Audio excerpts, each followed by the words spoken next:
नमस्कार, स्वागत है आपका एटीनो स्वदेश पर। आप देख रहे हैं हमारा खास सेगमेंट मार्केट के मारथी, जहां पर बाजार के हम दिग्गज से बातचीत करते हैं और बाजार का मूड माहौल समझकर आपके लिए निवेश की रणनीति हम समझते हैं।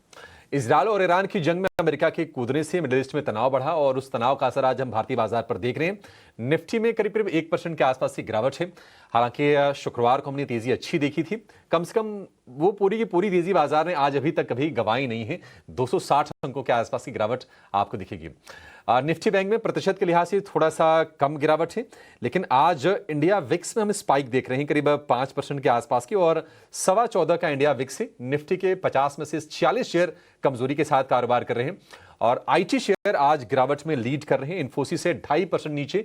और उसकी वजह यह है कि एक्सेंचर, जिसका बिजनेस मॉडल भारतीय कंपनियों से मिलता जुलता है, एक्सेंचर के नतीजे थोड़े से कमजोर आए और शेयर में हमने गिरावट देखी। सवाल है कि आपकी रणनीति बाजार में क्या होनी चाहिए? क्या बाय ऑन डिप्स करना है, सेल ऑन राइज करना है, या फिर अगर आपको ट्रेड करना है तो थोड़ा सा संभल के इंतजार करके सतर्क रह के ही कोई सौदा लेना है? तो समझते हैं जरा कि रणनीति क्या होनी चाहिए। आज हमारे साथ हैं indiacharts.com के फाउंडर रोहित श्रीवास्तव। रोहित जी, बहुत शुक्रिया आपका समय देने के लिए। स्वागत है आपका एटीनो स्वदेश पर। रोहित जी, बाजार ने स्ट्रेंथ तो दिखाई है, हमने नीचे 24,500 तोड़ा नहीं, 25,000 के ऊपर हमने निकलने की स्ट्रेंथ दिखाई है शुक्रवार को। आज माहौल खराब है तो आज हम गिरावट देख रहे हैं, लेकिन गिरावट भी 1% तक सीमित है। आप बाजार को किस तरह से देख रहे हैं?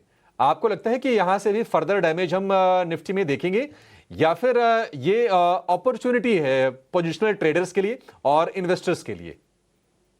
बहुत ही अच्छे सवाल हैं और शुक्रिया मुझे बुलाने के लिए। तो मैं ऐसा मानता हूं कि ऐसे माहौल में जहाँ पे इतने सारे न्यूज़ फ्लोज हैं और उनको हम लोग डिस्काउंट करने की कोशिश कर रहे हैं, कोई ना कोई इंडिकेटर्स या टूल्स लेवल्स के हिसाब से ही हमें सोचना पड़ेगा कि क्या हो रहा है। हम लोग सब कुछ तो नहीं जान सकते हैं कि मिडिल ईस्ट में हो क्या रहा है, इसराइल में हो क्या रहा है, बट एक इंडिकेटर जो हम लोग साफ साफ देख सकते हैं, तेल का भाव।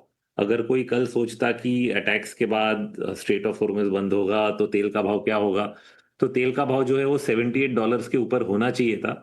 और अगर $78 के ऊपर नहीं है तो इसका मतलब है कि कहीं ना कहीं वो रिस्क जो है वो बाजार उसको संभाल रहा है या सोच रहा है कि संभल जाएगा। तो वो एक रिस्क फैक्टर जो हम लोग देख सकते हैं कि जब तक तेल का भाव 78 के नीचे है, मतलब ये जो तहस हम लोग देख रहे हैं, शायद संभल जाए और बाजार जो है कहीं ना कहीं सपोर्ट लेके जैसे आपने बोला पोजिशनली पॉजिटिव हो सकता है। अब इसके लिए क्या लेवल्स हैं जो इसको होल्ड करने चाहिए? सबसे पहले 24,730 ये ब्रॉडर लेवल है, और आज के लिए जो 20 डे मूविंग एवरेज है वो है करीब 24,500 560 के आसपास। तो दैट वो भी क्लोजिंग बेसिस तक हमें होल्ड करना चाहिए। अगर ये लेवल्स हमारे होल्ड हो जाते हैं तो ओवरऑल हम लोग यही मेंटेन करेंगे कि ट्रेंड जो है वो ऊपर की तरफ निकलने की कोशिश कर रहा है। हमारे जो कुछ स्ट्राइक के सेंटिमेंट इंडिकेटर्स हैं वो भी शॉर्ट टर्म स्विंग है, वो ओवर सोल्ड हो रहा है। अराउंड 14 का रीडिंग, मतलब अराउंड 86% स्टॉक्स जो है वो नेगेटिव मोमेंटम दिखा रहे हैं। और जब काफी हद तक बाजार नेगेटिव मोमेंटम दिखाता है तो कहीं ना कहीं वो घूम भी जाता है। सिमिलरली ब्रॉड मार्केट जो है स्मॉल और मिड कैप्स में भी उस तरह की चीज देखी जा रही है कि ऑलमोस्ट 90% स्टॉक्स में सेल सिग्नल्स आ रहे हैं। तो जब सब कुछ आपको दिखाता है कि खराब हो रहा है तो कहीं ना कहीं खराबी भी होना बंद हो जाती है। स्मॉल कैप इंडेक्स अगर हम लोग देखेंगे, निफ्टी स्मॉल कैप 100, तो ऑलमोस्ट 40 डे एवरेज जो इसका मेजर सपोर्ट है 17,730 के आसपास वहां पे आ गया है। तो एक बाइंग जोन के आसपास आ चुका है। तो बेसिकली अनलेस जो ग्लोबल सिचुएशन है, अनलेस वो सिचुएशन बहुत ही ज्यादा यहाँ से खराब होती है, बाजार ऐसे लेवल्स पे है जहाँ से अच्छा तेजी का ट्रेड बन सकता है। और जो लोग थोड़ा बहुत यहाँ पे स्टॉप लॉस नीचे का लगा खरीदारी की शुरुआत कर सकते हैं। That's how they will think about it. और धीरे धीरे धीरे जैसे सिचुएशन इंप्रूव होती है आप उसको ऐड कर सकते हैं। So this is a good level to start with a minimum position. Absolutely. Geopolitical concerns के बावजूद कन्विक्शन एक्सपर्ट्स का बाजार पर लगातार कायम है और हाँ, भारतीय बाजार ने कन्विक्शन दिखाया भी है और विदेशी बाजार के जो भी सेंटिमेंट्स है उसके विपरीत आगे चल तेजी की दौड़ लगाने का दमखम भी दिखाया भारतीय बाजार ने। Good morning Rohit, Mansi this side. जहां बाजार में सेंटिमेंट्स आप कह रहे हैं undertone on a longer term play bullish हैं, तो फिर स्टैगर्ड मैनर में जिस तरह से आपने बाइंग की रणनीति सुझाई, ऐसे में कौन से सेक्टर्स है जिसमें बाइंग करनी चाहिए? बिकॉज इन दिनों हम देख रहे हैं क्रूड रिलेटेड फैक्टर्स तो प्ले आउट हो ही रहे हैं, लेकिन साथ साथ डिफेंस, शिप बिल्डिंग स्पेसेस हैं जिसकी चाल में लगातार इजाफा देखने को मिला है। मेटल्स, प्रेशियस मेटल्स में भी बाइंग इंटरेस्ट डेवलप होता है, बिकॉज जब भी जियोपॉलिटिकल कंसर्न्स आते हैं, सुरक्षित निवेश सेफ हेवन के तौर पर मार्केट पार्टिसिपेंट्स उस तरफ भी रुख करते हैं। हाँ, तो थोड़ा गुड मॉर्निंग मानसी। मैं ये मानता हूँ जो सेक्टर्स हैं, सी डिफेंस और गोल्ड, ये तो काफी ऐसे सेक्टर्स हैं जो इस तहस में इसके बीच में चल रहे हैं। बट अगर बाजार ओवरऑल तेजी में आ जाता है तो वो ऐसा होगा कि वो चीज डी एस्केलेट होनी शुरू हो जाएगी। तो डी एस्केलेशन में कहीं ना कहीं आप प्रॉफिट बुकिंग भी देख सकते हैं। तो ऐसे कौन से सेक्टर्स हैं जिन्होंने इस मुश्किल समय में बाजार के सामने होल्ड आउट किया है? तो ये हम लोग अपने हीट मैप्स में जब टेस्ट करते हैं कि 15 मई से लेके अभी तक जो ये पीरियड है जिसमें कि बाजार इस कंसोलिडेशन जोन में फंसा हुआ है, इस बीच में बेस्ट परफॉर्मिंग सेक्टर्स क्या हैं? तो टॉप सेक्टर हमारा निकल के आता है रियल्टी, जो कि इंटरेस्ट रेट सेंसिटिव है और कहीं ना कहीं हमने इंटरेस्ट रेट्स काटे भी काफी हैं। So that has been the top performing sector. तो मैं मानूंगा कि टॉप परफॉर्मिंग सेक्टर्स ही आगे जाके थोड़ा बहुत परफॉर्मेंस दिखाते रहेंगे। तो और भी कौन से ऐसे सेगमेंट्स हैं? रियल्टी के बाद आता है स्मॉल कैप के बाद पीएसयू बैंक्स और पब्लिक सेक्टर स्टॉक्स। तो I think these will remain the top segments जहां पे हम लोग वापस निवेश करने का सोचेंगे। ओवरऑल ट्रेंड पकड़ सोच के कि हाँ, यहाँ से बाजार जो है वापस न्यू हाइस की तरफ अगर जा सकता है तो मैं कहाँ पे भागूं? तो क्या है कि defence sector already negative news पे चल चुका है, तो आप दूसरी जगहों पे इन्वेस्टमेंट के लिए ढूंढेंगे और वहां पे ये भी हो सकता है कि प्रॉफिट बुकिंग आ जाए अगर डी एस्केलेशन होता है। So that is why I would recommend कि जो नेक्स्ट सेट ऑफ सेक्टर्स है, realty, small caps, PSU banks and public sector stocks in general, which will provide value.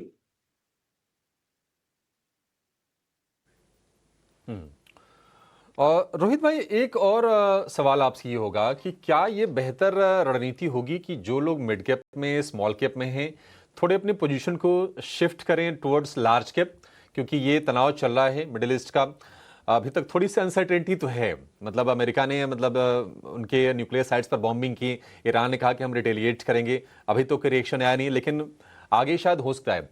और दूसरी चीज़ ये कि अगर हम 1 ईयर फॉरवर्ड पी की बात करें तो वैल्यूएशन थोड़े सोरअप हुए हैं मिड कैप में, स्मॉल कैप स्पेस में। 27-28 के 1 ईयर फॉरवर्ड पी पर दोनों इंडेक्स ट्रेड कर रहे हैं। क्या ये बेहतर होगा थोड़ी पोजीशन शिफ्ट करें लार्ज कैप्स में? नहीं, ये रणनीति शिफ्ट करने की गलत भी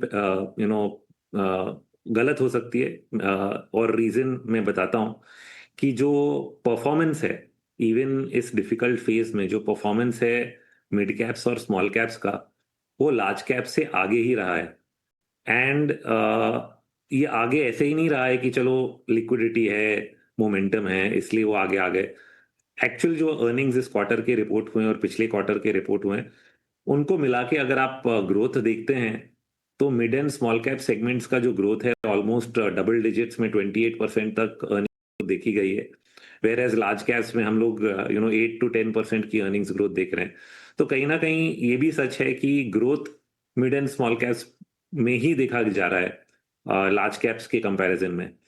तो रणनीति बदलने से ऐसा हो जाएगा कि आपके जो रिटर्न्स हैं वो भी कम हो जाएंगे अगर ग्रोथ जो है वो छोटी कंपनियों में ही ज्यादा दिखने लग जाए। तो जो वैल्यूएशन की आप बात कर रहे हैं, that is the market is pricing in the idea कि ग्रोथ ज्यादा है इस सेगमेंट में, इसलिए वैल्यूएशन ज्यादा है। सो सिर्फ वैल्यूएशन के बेसिस में अगर मैं शिफ्ट कर दूंगा तो वो गलत साबित हो सकता है। और I think you should remain focused on mid and small caps, क्योंकि that is outperforming the market and that is where you should remain. Okay. Another one, Rohit, is the IT sector. और IT sector की चाल की अगर बात करें, over heated ज़रूर देखने को मिला है, बिकॉज वैल्यूएशन स्ट्रेच होते हुए नजर आए। और पिछले दिनों ग्लोबल मार्केट में टेक्नोलॉजी हैवी इंडेक्स नैस्डैक की चाल का सीधा असर डोमेस्टिक आईटी प्लेस पर भी पड़ा है। और लास्ट डेज में ही एक्सेंचर के भी नंबर्स आए और नंबर्स के ठीक बाद वहां पर स्टॉक प्राइस में डेंट पड़ा था। और आज के सत्र में लार्जर आईटी प्लेयर्स की अगर बात करें वहां पर हम देख रहे हैं कमजोरी के साइंस। लेकिन क्या आपका कन्विक्शन इस सेक्टर पर है, और अगर हाँ तो फिर larger IT players विज़ mid cap small cap IT players में आपकी राय कौन से प्लेयर्स कौन से सेगमेंट पर होगी इन पर्टिकुलर? तो हिस्टोरिकली पिछले 10 सालों में I think mid cap IT has done better than large cap IT. But generally मैं आईटी सेक्टर पे ज्यादा फोकस नहीं हूँ, कभी कभी गलत भी हो जाती है बात, बट ओवरऑल मुझे लगता है कि आईटी सेक्टर पे बहुत ज्यादा वेटेज देना शायद सही ना हो, क्योंकि it acts as a defensive sector. जब कुछ नहीं चलता है आईटी, क्योंकि एक ऐसा सेगमेंट है जो हमारे हर दिन काम आता है, और उसमें कहीं ना कहीं 5%, 6%, 8% ग्रोथ दिख ही जाता है, तो लोग वहां पे एज अ डिफेंसिव पैसा लगाते। तो जब अभी बीच में बाजार थमा हुआ था तो आईटी सेक्टर चल रहा था, पर जब दूसरी चीजें चलने लग जाएंगी then IT sector will look like it is underperforming the rest of the market. तो I am not a favour of betting too much on IT. और रैली आई है तो उसमें कहीं ना कहीं प्रॉफिट बुक करके हल्का हो जाना ही अच्छा रहेगा, और दूसरे जो ग्रोथ सेगमेंट्स हैं उन पे फोकस करें। ठीक है, जो रैली आई है आप प्रॉफिट चेकिंग कीजिए। 30,000 के आसपास आईटी इंडेक्स हो गया था, वहां से बढ़ते बढ़ते 39,500 तक हमने लेवल देखे। 2-3 सत्र में थोड़ी सी प्रॉफिट टेकिंग आई है और आपके लिए भी सलाह है कि आप प्रॉफिट टेकिंग के बारे में उस सेगमेंट में सोच सकते हैं। रोहित भाई, बहुत शुक्रिया आपका, आपने काफ़ी विस्तार से काफ़ी बारीकी से आपने चार्ट्स को भी बताया और बाजार में माहौल क्या है और इस माहौल में कहाँ पर पोजीशन बनानी चाहिए निवेशकों को या फिर ट्रेडर्स को, उसके बारे में भी आपने बखूबी गाइड किया। Thank you so much sir, आज समय देने के लिए।